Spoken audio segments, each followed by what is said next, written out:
আসসালামু আলাইকুম। সবাইকে শুভেচ্ছা জানাচ্ছি মাসুম মাহবুব।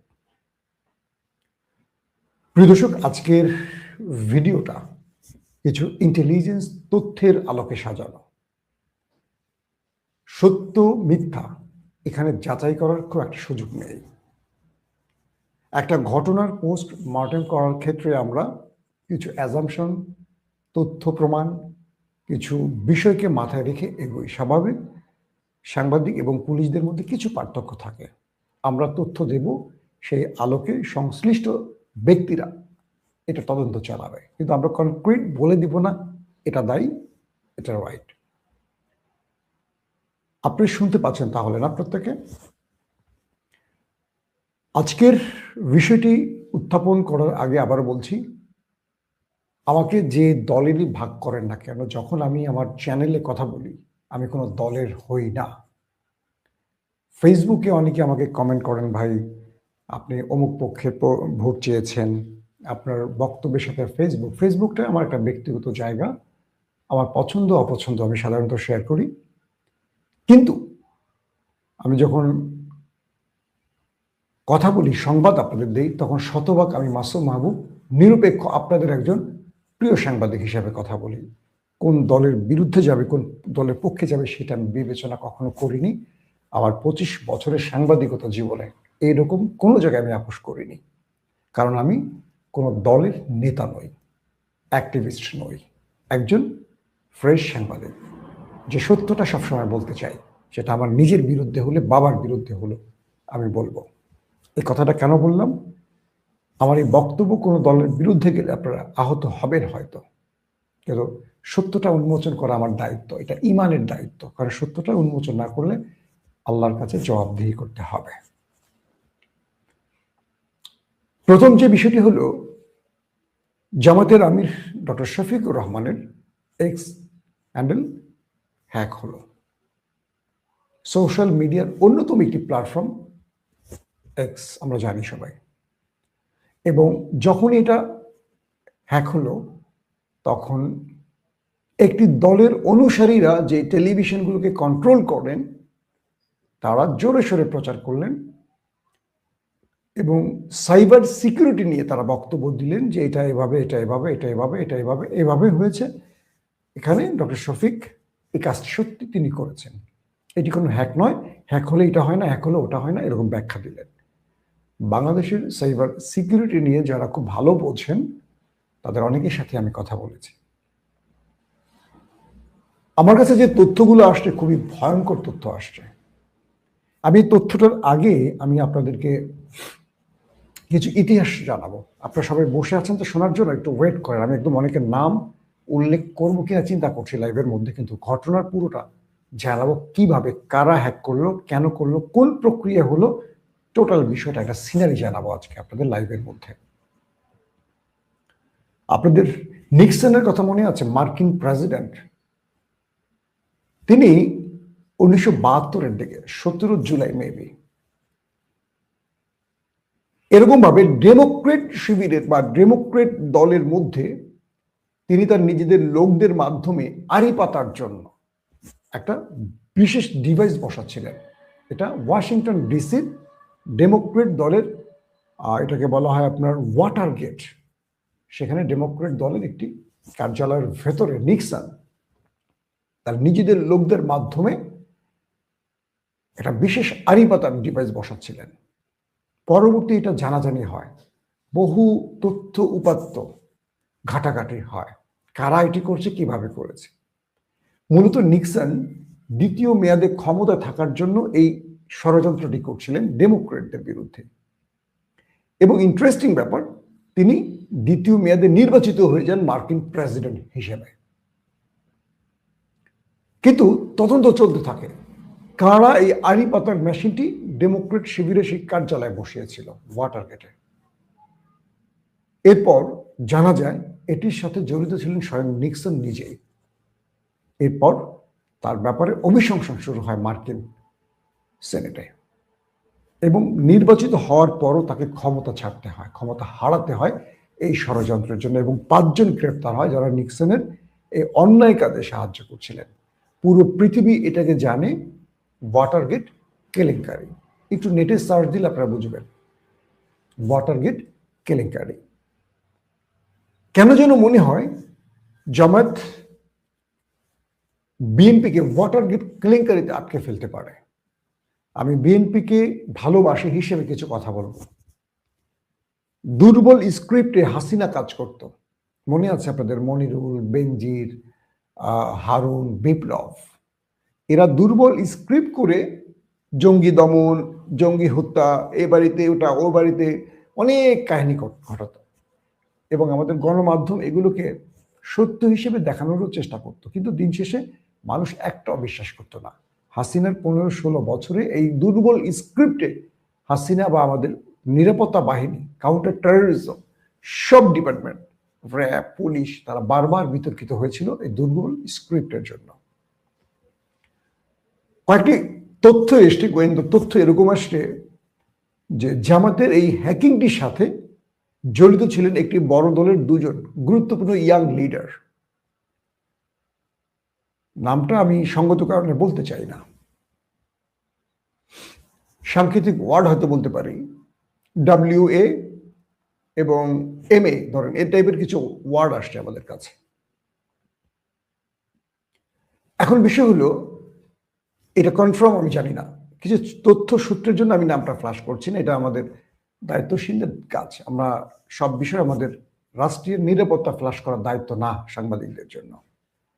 তো বলা হচ্ছে একটি বড় দলের দুজন ব্যক্তি আমাদের একটি শত্রু রাষ্ট্রের সাথে কানেক্ট ছিলেন, সেখান থেকে একটি বিশেষ লিঙ্ক আনা হয়, অর্থাৎ শত্রু রাষ্ট্রটি সেই বড় দলের দুজন ব্যক্তিকে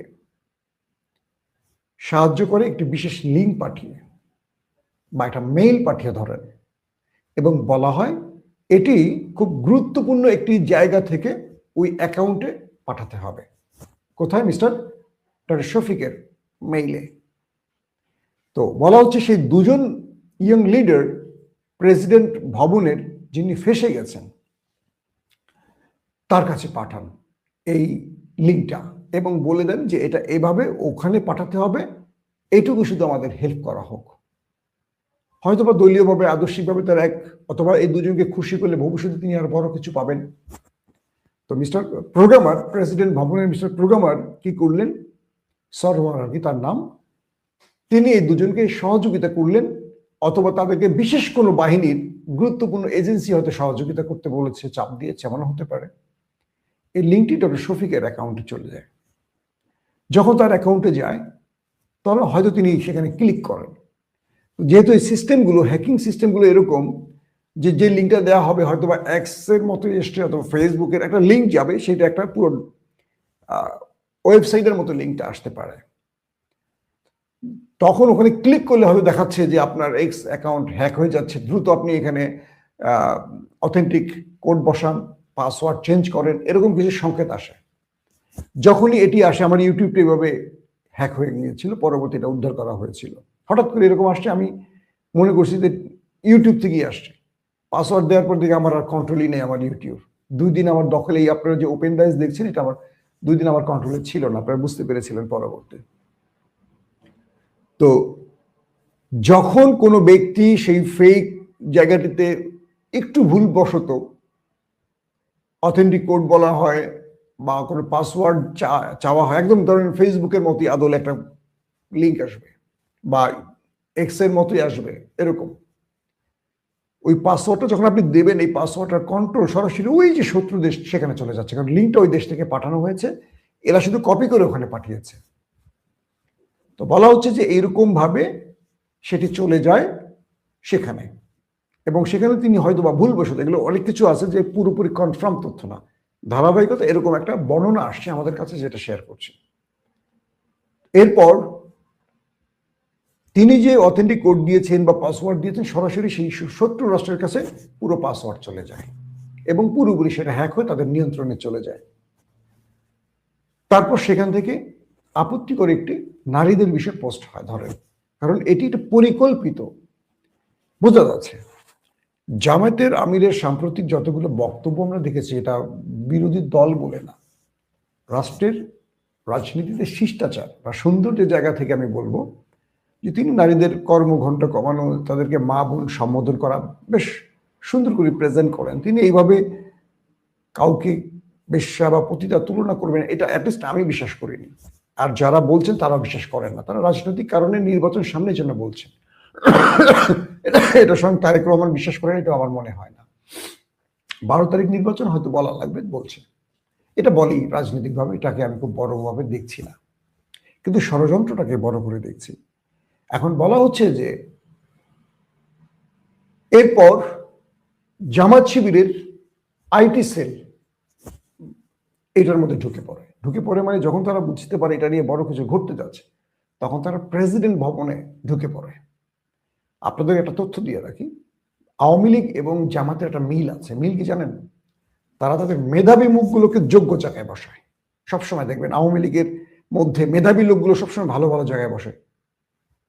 তাদের রাজনৈতিক নেতারা যত বড় বাকওয়াস হোক না কেন, কিন্তু গুরুত্বপূর্ণ জায়গাগুলো তারা মেধাবী বসায়। যেমন ধরেন গবেষণা সেল। বাংলাদেশের সবচেয়ে বড় তারকারা কারা? আওয়ামী লীগ করে। কেন আওয়ামী লীগ করে খেয়াল করবেন। এবার নির্বাচনে কয়টা দল আমাদের তারকাদের মনোনয়ন দিয়েছে, কিন্তু আওয়ামী লীগ দেয়। আওয়ামী লীগ এই জিনিসগুলো ভ্যারিয়েশন করে। আর জামাত ইসলামের মধ্যে একটা জিনিস আছে, তাদের মেধাবী মুখগুলো তারা গুরুত্বপূর্ণ পদে বসায়। দেখবেন জামাত নেতাদের সাথে টকশো করে সবাই খুব একটা স্বাচ্ছন্দ্য বোধ করে না, কারণ এটা খুব হিউজ স্টাডি করে, একাডেমিক স্কেল তাদের অনেক ভালো। তো বিষয়টা হয় যে জামাত শিবিরের আইটি যারা খুব পাওয়ারফুল ছেলেগুলো, বুয়েটের থেকে পাশ করা বা বিদেশ থেকে এসছে, আমি যাদেরকে মোটামুটি চিনি, এরা এটার মধ্যে ঢুকে যায় এবং এটার পুরো নথি বের করে ফেলে। বের করার কারণে যেটা হয় যে এখানে একটা ছেলে আছে যার আমি যতটুকু জানি তিনি বাঁশের কেল্লার অ্যাডমিন ছিলেন। মেইন বাঁশের কেল্লা যেটা চালানো হইতো, হাসিনা তার 15 বছরে বাঁশের কেল্লার কাউকে ধরতে পারে না। মানে মূল যে ছেলেটা, তার সাথে আমার 5 তারিখের পর পরিচয় হয়েছে, সেই ছেলেটাকে আমি সেখানে দেখছি, মানে টেলিভিশনের ভিডিওতে দেখছি। সে ওখানে দাঁড়িয়ে আছে, যে টিমটা প্রেসিডেন্ট ভবন থেকে বেরিয়ে এসেছিল। তো বাঁশের কেল্লাকে ধরতে পারে না হাসিনার পুরো নেটওয়ার্ক। তার মানে তারা কতটা মেধা নিয়ে চলে, বুঝতে পারছেন তো? তো সেই টিমটা সেখান থেকে বের করে ফেলে যে ডক্টর শফিককে যে লিঙ্কটা পাঠানো হয়েছে হ্যাকিং এর জন্য, এটা চুপপুর প্রোগ্রামার মিস্টার সরওয়ার পাঠিয়েছে। ফেসে যায় মিস্টার সরওয়ার, এবং জামাত খুব ব্যাপক চাপ তৈরি করে শেষ পর্যন্ত আসামিকে ধরার যায়, মানে ব্যবস্থা করে। কিন্তু এখানে আরেকটা সূত্র আছে। এখন এটার মধ্যে রাষ্ট্রের কোনো না কোনো এজেন্সি জড়িত থাকতে পারে, এমনটিও বলা হয়। আমাদের রাষ্ট্রের যারা আমাদের দেশের নিরাপত্তায় কাজ করবেন, তারা হয়তো কোনো একটা বিশেষ দলকে ক্ষমতা আনতে চায়, তাদের পছন্দ। সবাই না, আবারও বলছি, প্রতিটা মানে সংস্থার মধ্যে পক্ষে বিপক্ষের লোক থাকে, প্রতিটার মধ্যে। কেউ এই দল, কেউ ওই দল চান। তো যার যেটুকু ক্ষমতা আছে চেয়ারের, তিনি তার কাজটা করে যান সব সময়। তো বলা হচ্ছে যে এরপর দ্রুত মিস্টার সরোয়ারকে গ্রেফতার করা হয়, তুলে নেওয়া হয়, বা তাকে সিকিউরিটির জন্য, মানে তাকে নিরাপত্তার জন্য নিয়ে যাওয়া হয়। কারণ সরোয়ার যদি মুখ ফুটে কিছু বলে ফেলেন, কোন দুইজন তাকে এই লিঙ্কটা পাঠিয়েছিলেন হ্যাকিং এর জন্য, কারা তাকে সহযোগিতা, মানে তাদের কোন দুজন ব্যক্তি এটার সাথে জড়িত, কোন 3জন বা কোন একজন, মানে যারা এই কাজটির সাথে জড়িত, তাদের নাম যাতে ফ্লাশ না হয়। কারণ এতে করে রাষ্ট্রের মধ্যে, যেটা বললাম, ওয়াটার গেট কেলেঙ্কারির মতো বড় ঘটনা ঘটে যাবে। নির্বাচনের আগে এটা বিশাল কিছু হয়ে যাবে, এবং জামাত চাইলে এটা নিয়ে মামলা করতে পারে, আন্তর্জাতিক পরিমণ্ডলে চলে যেতে পারে। নিক্সনের যেটা হয়েছে, কেন নিক্সনের ঘটনা বলছি এবার বুঝতে পারছেন? ওয়াটার গেট কেলেঙ্কারি নিয়ে একটু পড়লে বুঝবেন। যেহেতু জামাত আন্তর্জাতিকভাবে খুবই স্ট্রং ভূমিকা রাখতে পারে, তো এই জন্য হয়তোবা কোনো একটা জায়গা থেকে আপোষ হতে পারে। আই ডোন্ট নো আপোষ জামাত করবে কিনা, জামাত মামলা করতে পারে, অনেক কিছু হতে পারে। বাট যারা এই কাজটি করেছেন তারা খুব কাঁচা কাজ করেছেন, এবং তারা তারেক রহমানকে ক্ষতিগ্রস্ত করছেন, বিএনপিকে ক্ষতিগ্রস্ত করছেন। বিএনপিতে অনেক মেধাবী মুখ থাকা জরুরি, এবং বিএনপি করে প্রচুর মেধাবীরা আছে, কিন্তু তারা সাইড পায় না। ইশরাকদের জন্য ধাক্কাধাক্কি করতে হয়, তো তারা সেখানে যায় না। মেধাবীরা ধাক্কাধাক্কি করবে না, মেধাবীরা মেধা দিয়ে কাজ করবে। আপনি শিবিরের কখন ধাক্কাধাক্কি করতে দেখেন? একটা শিবির নেতার সাথে একটা ছাত্রদল নেতাকে বসিয়ে দেন টকশোতে, দেখেন তো কি সুন্দর করে কথা বলে। বিএনপির দুর্বলতা, এত বড় দল হবার পরও একটা বিশ্ববিদ্যালয়, একটা ভিপি, জিএস, এজিএস বানাতে পারেনি। এত বড় একটা দল, এত বিশাল শক্তিশালী একটা দল, কারণ তাদের অনেক জায়গায় দুর্বলতা আছে। তারা নেতৃত্ব চয়েস করে কে জুতা টানতে পারে, কে বাজার করতে পারে, কে মাল পানি দিতে পারে। তারা মেধাবীদেরকে নেতা বানায় না। আফসোস, অনেক মেধাবী তরুণদের দেখছি ছাত্রদল করতে, কিন্তু কমিটিতে স্থান পায়নি। পেয়েছে কে? যেটা গাঞ্জাখোর, যেটা মালখোর, মুখ থেকে মদের গন্ধ বেরোয়, কুৎসিত কথা বলতে পারে। আর শিবির কাদেরকে বানায়? জাহিদের মতো ছেলেদেরকে দেখলেই সুন্দর লাগে।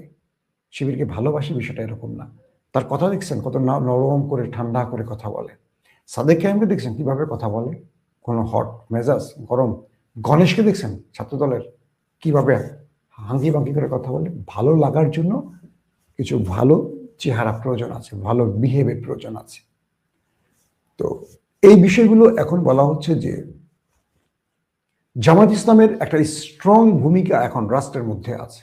সেটা পুলিশ বলেন, সেনাবাহিনী বলেন, বিজিবি বলেন, র্যাব বলেন, আমলাতন্ত্রে বলেন, অর্থাৎ সচিবালয় বলেন। এখন বিএনপি এককভাবে চাইলে কিছু করতে পারবে না, জামাত এককভাবে চাইলে কিছু পারবে না। প্যারালালি প্রত্যেকটি জায়গায় ভিন্ন মতের লোক একে অপর বসে থাকে। তারা এক টেবিলে চা খায়, এক টেবিলে বসে, তারা জানে প্রত্যেকের অবস্থা কি, কোন পক্ষে। পুলিশ জানে কোন পুলিশটা জামাত করে, কোন পুলিশটা বিএনপি করে, একে অপরে জানে। তো এই যে বিষয়টি ঘটলো, শেষ পর্যন্ত প্রমাণ হয়ে গেল যে এটি একজন হ্যাক করেছে। তার মানে যারা জামাতের আমিরকে ফাঁসাতে চেয়েছেন তারা ফেঁসে যাচ্ছেন। এখন কোনোভাবে যদি এই ব্যক্তি, ওই দুই ব্যক্তির নাম বলে দেয়, এই তথ্যটা সঠিক হয়, আমি যেটা বললাম যে আমাদের কাছে যে তথ্য আসে এটা সঠিক হয়, তাহলে পুরোপুরি ব্লেমটা চলে যাবে বড় দলটির ঘাড়ে। তার মানে এখানে খুব কাঁচা একটা কাজ হয়েছে। রাজনীতিতে নেপথ্যে এরকম গেম হয়, মার্ডারের মতো ঘটনা হয়ে যায়, একদল আরেক দলকে মেরে ফেলে কিন্তু ফাঁসে না। তার মানে রাজনীতির মধ্যে যেই ইন্টারনাল গেমগুলো হয়, পর্দার অন্তরালের যে গেমগুলো, এখানে খুব দক্ষ খেলোয়াড় লাগে। আমি জানি না কোন দুজনের নাম শেষ পর্যন্ত ওপেন হবে, কোন দুজন শেষ পর্যন্ত ফেসে যাবে, অথবা জামাত এটা নিয়ে আর আগাবে কিনা, নাকি এখানে আমাদের বিশেষ বাহিনীর চাপে পড়ে উভয়ের মধ্যে একটা আন্ডারস্ট্যান্ডিং হয়ে যাবে। বাট সামনের দিনগুলোতে খুব বড় কিছু ঘটতে যাচ্ছে রাজনীতিতে।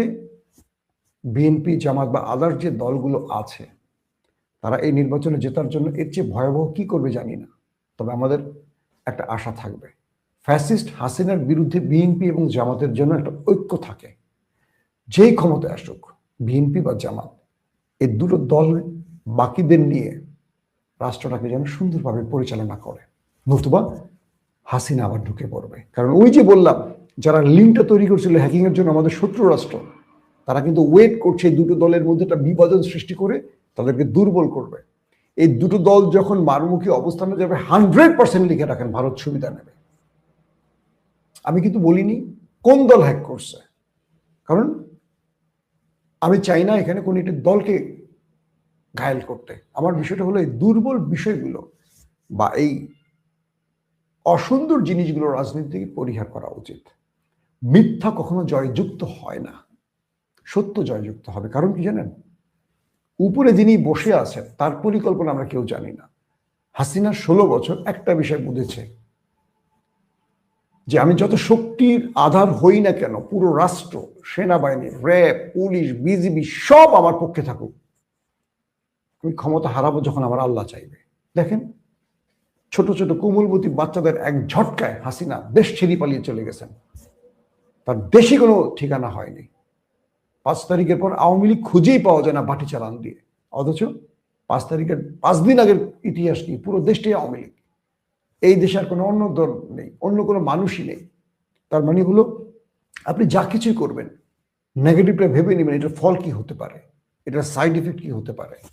তাই বলছি, প্রত্যেকটা দলের মধ্যে মেধাবীদের জায়গা পাওয়া উচিত, পজিটিভ মানুষের জায়গা পাওয়া উচিত। আমি বিশ্বাস করি কোন রাজনৈতিক দল অন্যের অপপ্রচার না করে নিজের প্রচারটা করুক। আমি ভালো কিছু করব, আমি রাষ্ট্রের ক্ষমতায় বসলে এটা করব, এটা বলুক।